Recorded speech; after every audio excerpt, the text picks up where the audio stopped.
Hey, Truly here, and welcome to part 3 of my Victorian Inspired Speed Build.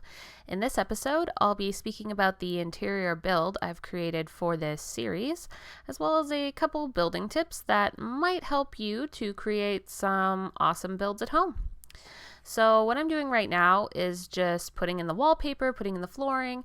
I want to create a feeling for the home and an idea for the home before I start putting in any decor or furniture, because if I just kind of go in and do each individual room to completion at a time, I definitely end up putting in things and taking them out over and over and over again, unable to really decide what I want it to look like. So that's what I'm doing right now, is just creating the feeling that I want for all of the rooms.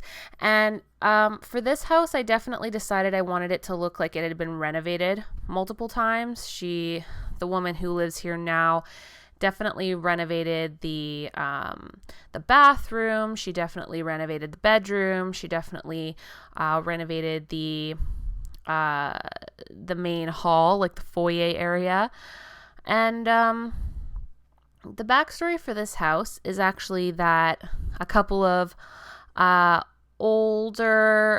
very old people lived there, an old man and an old lady.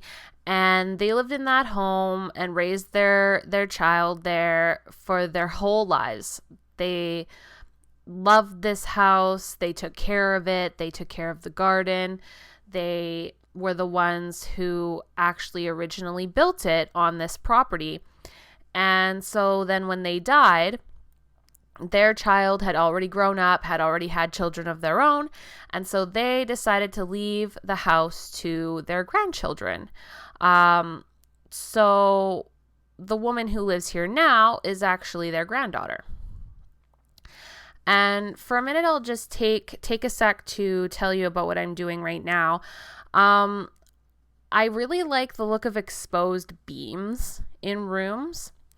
And I figured out that you can make that look of exposed beams by using the little, it's basically a beam maker, and it's useful for, as you just saw, kind of joining two columns at the sides of rooms. So I think that's actually what it's for, is to make exposed beams kind of over doorways and things like that. But I think if you use it across the whole room, that looks really cool. And we're actually looking at me doing up the kitchen now. So there I've done all the counters.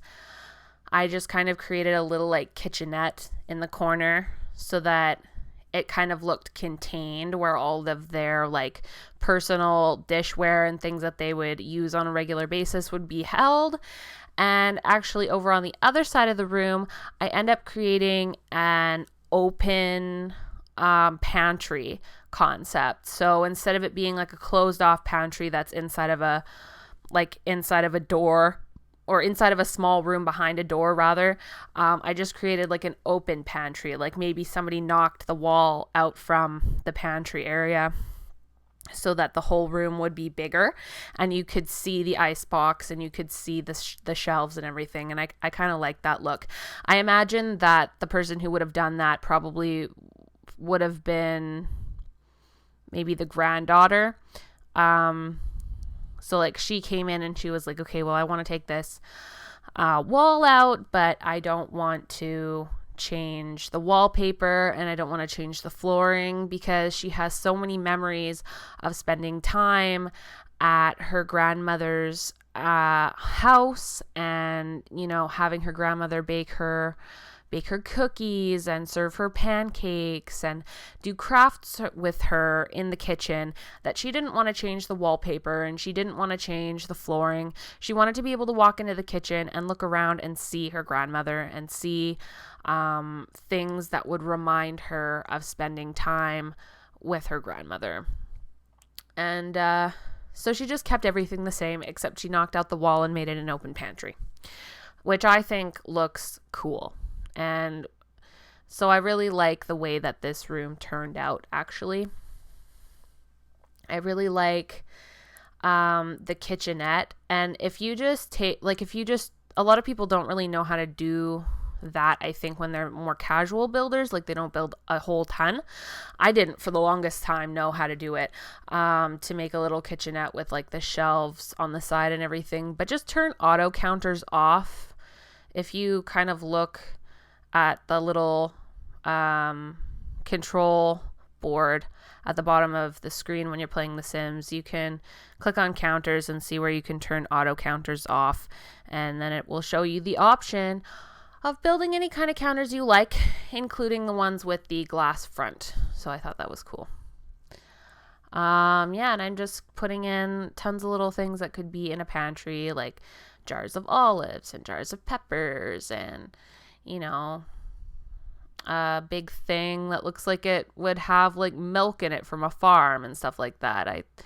I kind of figured that maybe the girl, she loves coffee and she loves tea, so she collects teapots and tea kettles, or maybe a few of them were her grandmother's teapots and tea kettles, and she's added to that collection over the years. I kind of like that idea. I kind of like the idea that maybe her grandma originally was the one who liked to collect pots and kettles, and so she kind of left her collection to her granddaughter in the house. And her granddaughter decided that she was going to contribute to that collection. So, and I put the little cactus in the corner. I love cacti. So here we are looking at the sort of final result of the room. And I think it looks so pretty. I think that would be a lovely kitchen to live in. It looks kind of old school. I love that look. I love it when it looks like, many families have had happy times in the kitchen, and cooked things in there, and you can practically smell the smell of other people's cooking lingering from 30 years ago or something like that. I really love that. So now we're on to the living room, and I kind of imagined this would be more like her grandfather's area when he was alive. Like, he spent all his time in this lounge room, this living room area, and he collected old cars and old boat figurines, right? And he left them on these shelves, and he would turn the jukebox on and listen to jazz music. And when she was a little girl, their granddaughter would sit in the green chair, tangling her feet off the side of the chair as she read books and her grandfather, and listened to jazz music with her grandfather while her grandfather was on the computer writing his books, and maybe telling her stories, showing her places he'd traveled to on his globe. Like, he'd turn it and say, I've been here and I've been here. So I think this turned out to be a lovely room that has potentially a lot of history behind it. And so then she redid the hallways. So that's not the original paint on the walls. That's not the original flooring. She decided to change it to the pastel blue, and she decided to redo the floors because she likes the more like reddish kind of woods. So and she filled the corner with all these plants. She loves plants. She loves nature, which is part of the reason why she repainted the outside of the house green when it used to be like a beige yellow color. And, got some like heirlooms and stuff like that on the table in the hallway, which I think is really cool. And then I actually put up a bunch of pictures on the right-hand wall. It's like one of those cluster items where it's got like a ton of different pictures all over the wall. And I kind of imagined that maybe those would be all of her grandparents' pictures. Like, maybe she found them in the attic and she was like, I'm going to frame all of these pictures and put them up on the wall. Because she loves them. Like, she loves her grandparents. Maybe her parents weren't the ideal parents, and she spent a lot of time with her grandparents. So you can see here in the hallway that, it's added like some more modern shelving, and you can see that those are clearly like younger women's clothes. So that's kind of the idea, is that now she's moved in, so she's kind of made this little area her own because she doesn't want to change the kitchen and she doesn't want to change the living room, because those are areas of the home where she has the most memories of her grandparents, and she doesn't want to erase that. She wants to make sure that those are kept intact. So she does have a brother. I'm actually planning to do this as a let's play, to use this house for a let's play, and create the girl who moves in, and also create her sibling. And she has one brother, and he doesn't necessarily like super have his life together. He's kind of a bit of a bum. So she's a lot different. She's really career oriented. She's kind of business oriented. She owns her own art gallery. So I think that's going to be a really, really fun let's play. Really, really fun LP. I also imagined that she would have redone the bathroom. So she's like, I really want this like apricot coral thing going on in the bathroom. Maybe she really loves that kind of warm color, but she didn't want to put it in the front hallway because she knew it would be pretty overbearing to be in such a big room. So she put it in this smaller room because apparently that's not overbearing. It is actually a little bit, but I kind of like it. I've wanted to use this coral wall paint for a while, and I've never found a room that I thought it really worked in. So I just kind of decided to do it in this one because to me it kind of works. And she's got the old tub, and the walls match the shower curtain. And I think the bathroom, for being such a tiny room, actually came out pretty well. It doesn't really, like, you don't really need, especially if there's only one person living in the house, you don't really need like a big bathroom. As long as you have a shower and a tub and a toilet and a sink, you're good to go. So yeah, I like that room. I put some details in. You couldn't really fit a lot into it. I did put like a bathroom cabinet outside the room in like the hallway kind of area, because I felt like that's realistic. Like that's what I would do if I lived in this house and I had the tiny bathroom, but like a huge hallway area on the outside of the bathroom. I would just put things in the hallway. So yeah, now we're gonna take a little look-see. Yeah. No, I think it all came out pretty good. So now we're working on the bedroom, and actually I wanted to make it like red bedroom, red office. But in the end, I actually decided not to make it a red bedroom.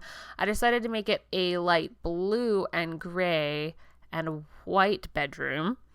My reasons were threefold. One, and not the least of which, is that I could not find any drapes that would match that bed. And two, I kind of wanted, like, I don't think the person who lives here has that personality. She's not a red bedroom lady. She likes like lighter, airier feel rooms. So I put in the distressed white like dresser, and I put in the distressed white vanity and this like white and gray bed, which I think works a lot better for the room. It opens it up for sure and kind of just makes it a little bit more comfortable, I think. In like those deep red cherry wood rooms where all the wood is dark and all of the walls are dark, I feel like I can't relax or touch anything because it's so fancy schmancy. So another good building tip actually is that And I saw this on another YouTuber's channel. I don't remember who it was, so I'm sorry whoever actually came up with this idea. But when you want to place something with move objects on a very specific part of like a dresser or a table, and you just can't get it to where you want it to be, and there's definitely a more a better way that I could have done that rather than piece by piece, but just fill every other spot on that surface with something like a lamp or a plant, except for the one spot that you want to put your item, like I did there, and you'll be able to place it. So yeah, a little look at that room. I think it turned out really nicely. And then we're on to the office. So I actually imagine that it used to be a 2-bedroom house, and the office was changed from a children's bedroom to an office after the original owner's children, who are this lady who lives here now, we'll call her Janine for now. Janine's grandparents turned it into an office after Janine's parents moved out and went to college and got their own place. So this was her grandparents' office, kind of a shared office space where like the grandma could use the computer and the grandpa could use the computer as well, but her grandfather kind of more took over the living room, so he didn't really need his own office, but they decided to just turn it into a secondary office space. So that's what this is. And you can tell that somebody, maybe both of her grandparents really like dark wood, so there's a lot of that in here. There's a mixture. And her grandpa was really obsessed with travel. He loved travel. And so he has like the map in here, and he has the globe downstairs. And she would never remove any of that because that's one of her best memories of him. So there's the room.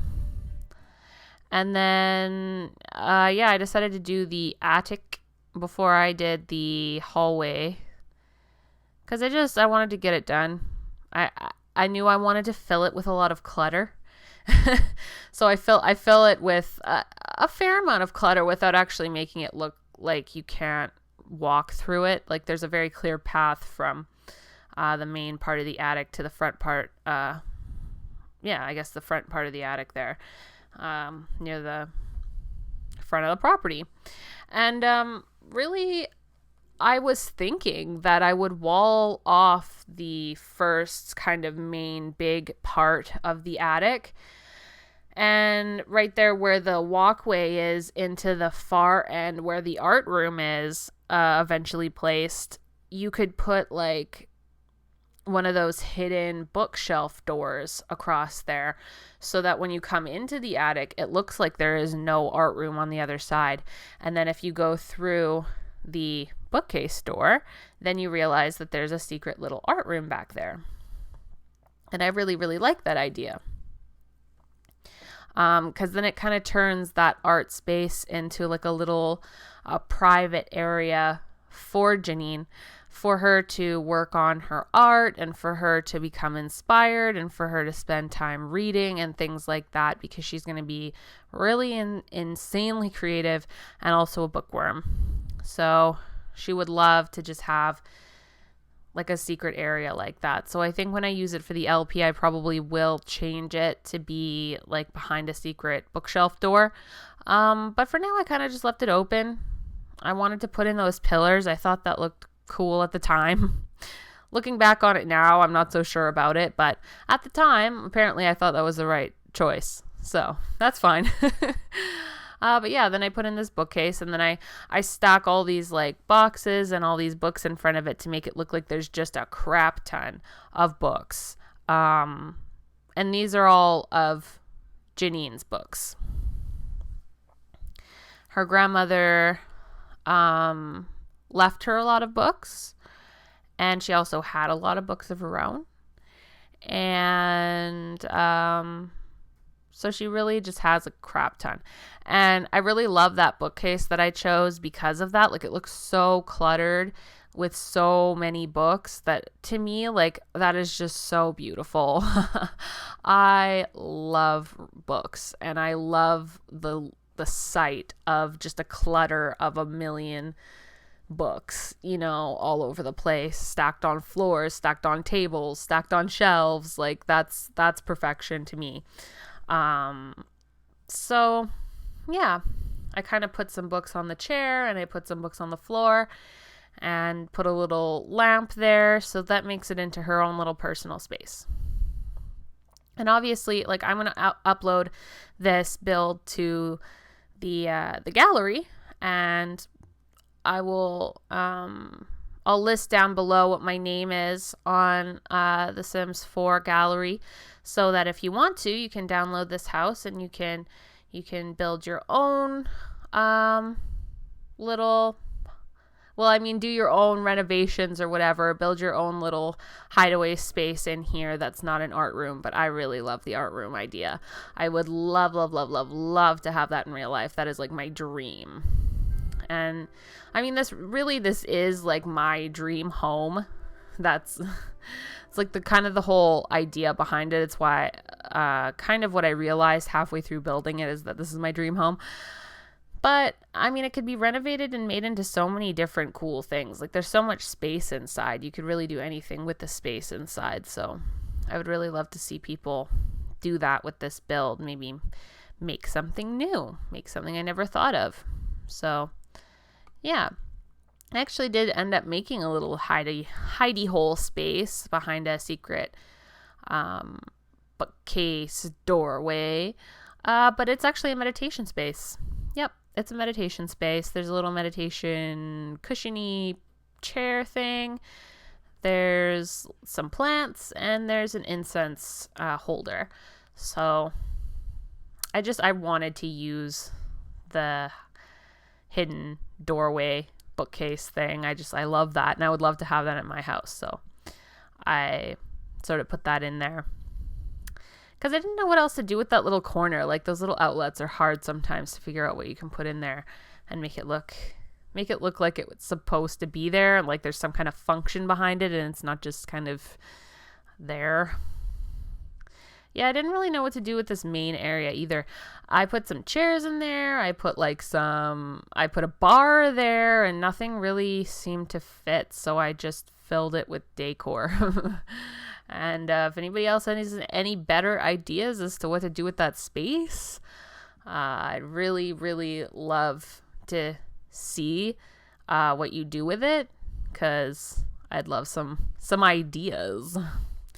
Another building tip is, like, I don't know how many people actually know this. Probably a fair amount of people who make like Sims videos and stuff know this, but casual players, do you know that just by pressing Alt, you can move objects more freely and disconnect them from the grid? And also, if you hold down left click, then you can, I think it's left click, it might be right click, but if you hold down the mouse, you can rotate it to more natural angles so that it looks more realistically rotated than just rotating exactly on a diagonal axis on the grid. So yeah, just thought I'd let you know in case you didn't know that, because that's like important. That changed my life when I found that out. So yeah, I actually kind of thought that it might be fun to put like a little couch behind the stair area, or maybe a little bit of storage behind the stair area or something. Then people could go back there and make out and stuff. So cute. That'd be so cute. Can you imagine two teens like running behind the stairs and like sitting on the couch and like cuddling and flirting? Oh, that would be adorable. I mean, there's not going to be any teens living in this house, at least not in my Sim universe, but I think that that's an adorable idea. I wish that I had an area behind the stairs when I was a teenager, because that's where I would have gone to make out. Yeah, so you can see that I'm making it into a little meditation space. Super cute, actually. I would love to have a meditation space like this in my house, because I find it difficult to meditate like in my bedroom. But if I had a space where I always went to concentrate on meditating, that would be ideal. So I do believe that after I place the items on this balcony, that's the end of the build. There's plenty of screenshots coming up, so I hope that you do enjoy those and that you enjoyed hanging out with me today. So thank you so much for watching, and please subscribe if you haven't already, and hopefully I'll see you guys in the next one. Bye for now.